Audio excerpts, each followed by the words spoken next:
Good evening, all. My interest in this domain is one, as Mr. Srikumar mentioned, as a professor in the field of management.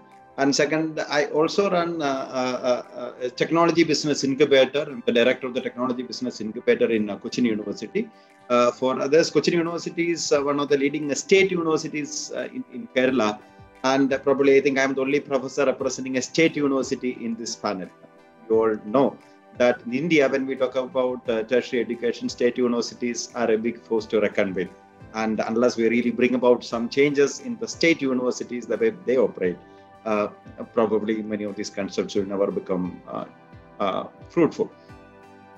Now, I was just, when many of you are speaking, I was just looking at as the head of the incubation here, which has something close to 50 student startups. We incubate only students who are ready with their ideas.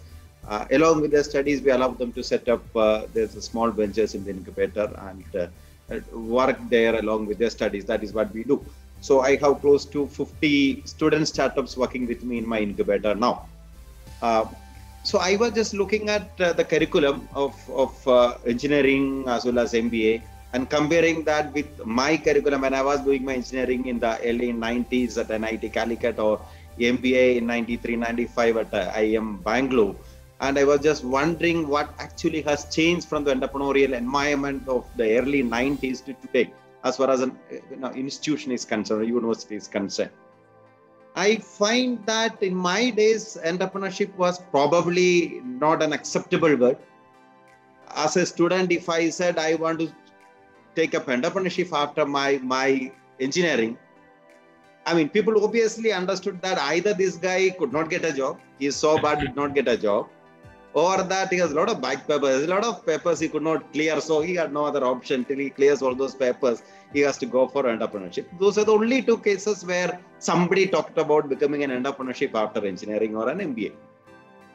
From that, we have come a long way. Today, I have a lot of my students saying that I'm not really keen to go for a corporate job. I would like to become an entrepreneur or a startup, which is definitely a welcome change. Like Father was talking about the mindset change, which is definitely happening with the new young generation. They are more risk-taking compared to what we were. Probably the societal acceptance of being entrepreneurs or the family background where not most students can afford, not earning something, like as Professor Prasad was saying, unlike the olden days where most of us had to work to support the family.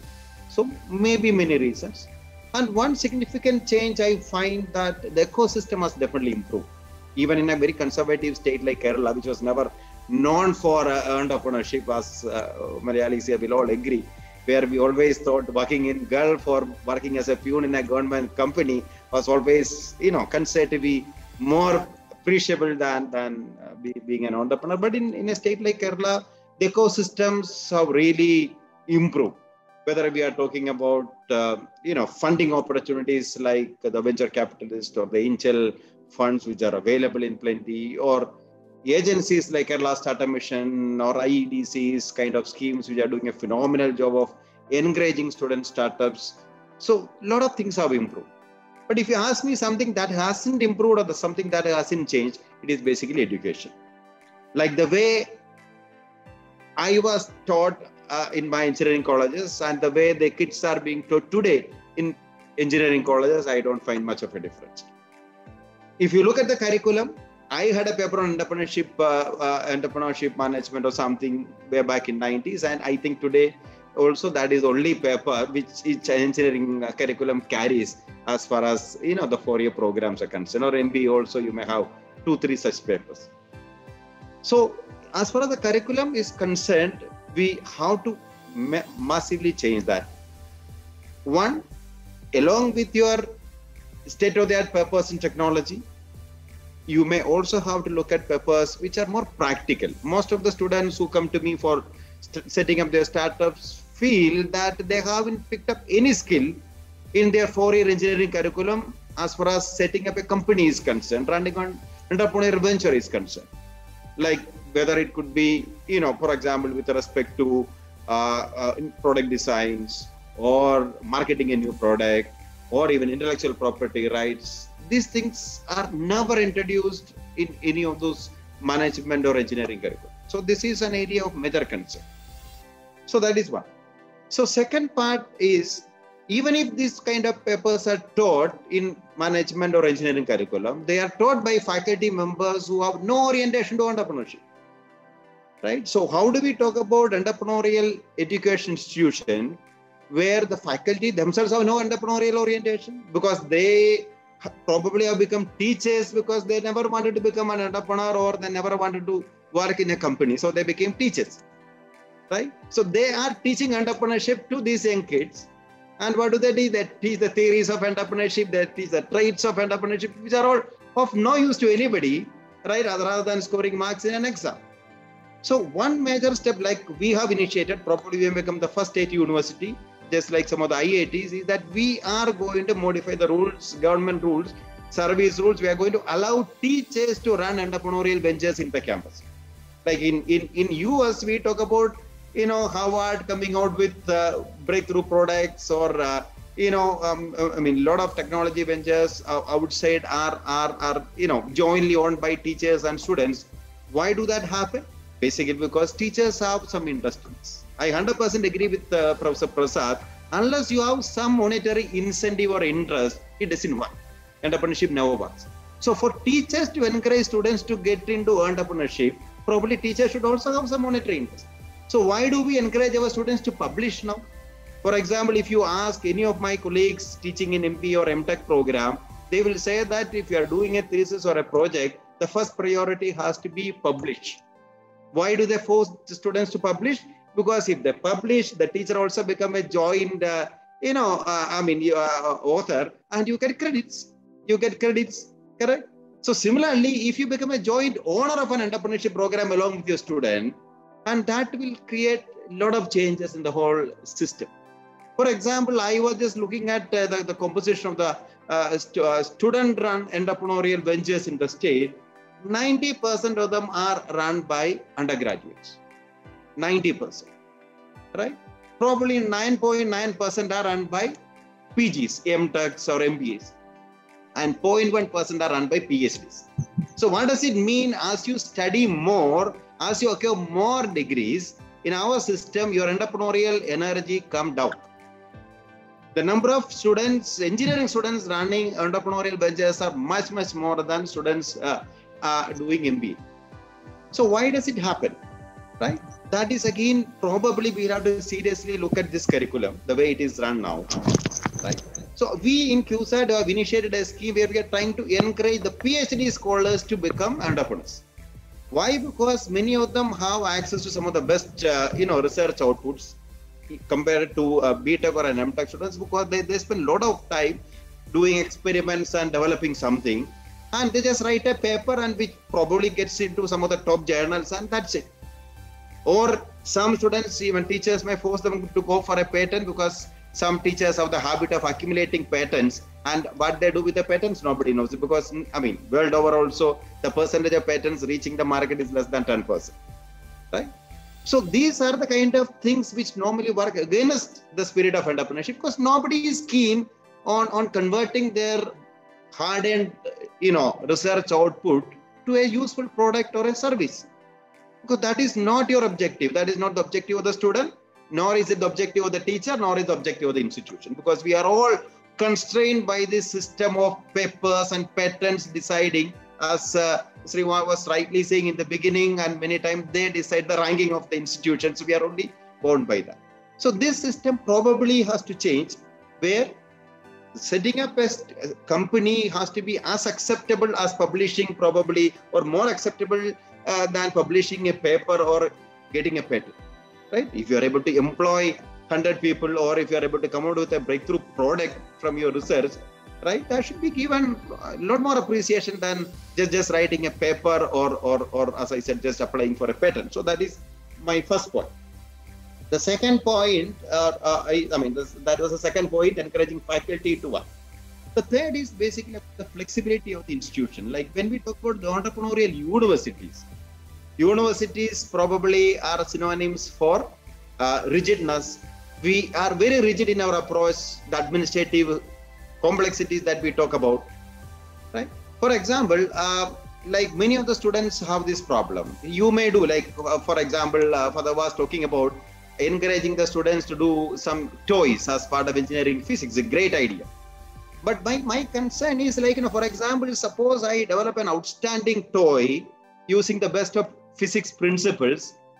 Is that good enough, for me or rather, can I use that as a substitute for my exam?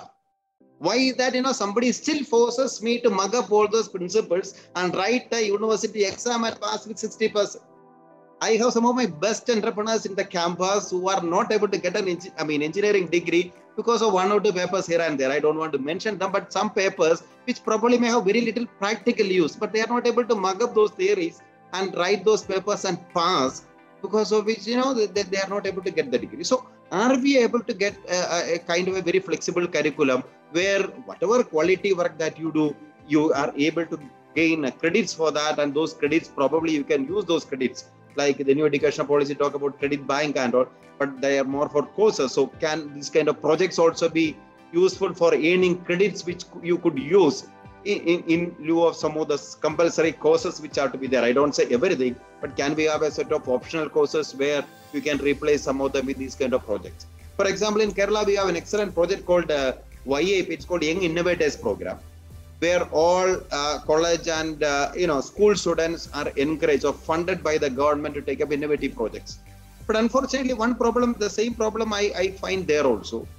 The students do this project outside the curriculum and they get some scholarships and all that. But a lot of parents, I spoke to a lot of parents, and they are all worried that they are going to adversely affect their marks, because academics are different and these projects are different. End of the day, you come back to the school and the teacher asks you, what happened to your assignment I gave you yesterday? If you haven't done that, you lose marks. It doesn't matter whether you're the state winner or the YAP program. That is well and good, but then end of the day, you'll have to, do that basic assignments, or you'll have to score marks. So sometimes, unless we really integrate these kind of things, because as far as students are concerned, unless that is reflected in the curriculum, I don't think that they will take it beyond a limit, right? It may be a desirable thing, but then, they may not, or parents and the system will not allow them to substitute this kind of work for their academy. So can we have more flexibility where students can use some of their innovative projects they have done, substituting for at least some of the compulsory coursework they have to do. The third thing is, again, a point that was already raised, like about the risk of being an entrepreneur.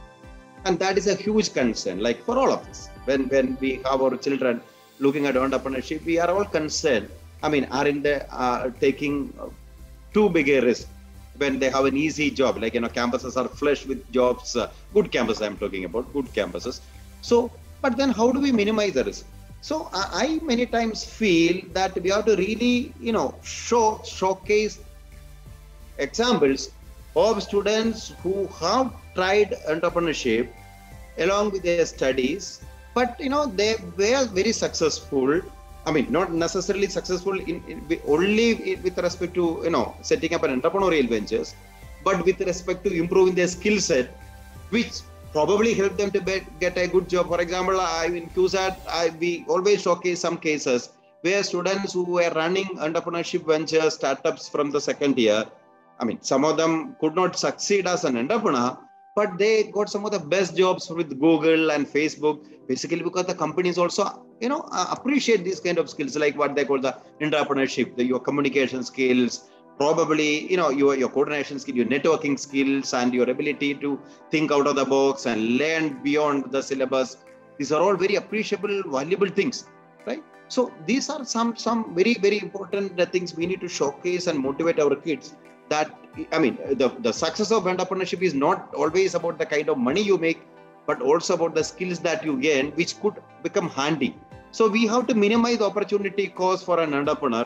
You have to really tell them that even if you try out 1 year, just trying to be on your own, and even if you fail, the kind of skills that you acquired in that process will be more than handy for you to get a good job. So that the risk is also minimized. Investment risk, the institutions will have to give them grants so that the investment risk is also minimized. So that is another point I just wanted to talk about. I will not take much time. So probably all this will require you to have an ecosystem in the campus, like something like an innovative campus where the institution and the industry will work together, where the students can easily get projects, innovative projects, they can try them out, build confidence, and then probably try out something of your own. As we all know today, industry are more than welcome accepting work of entrepreneurs. They actively look at startups like TCS.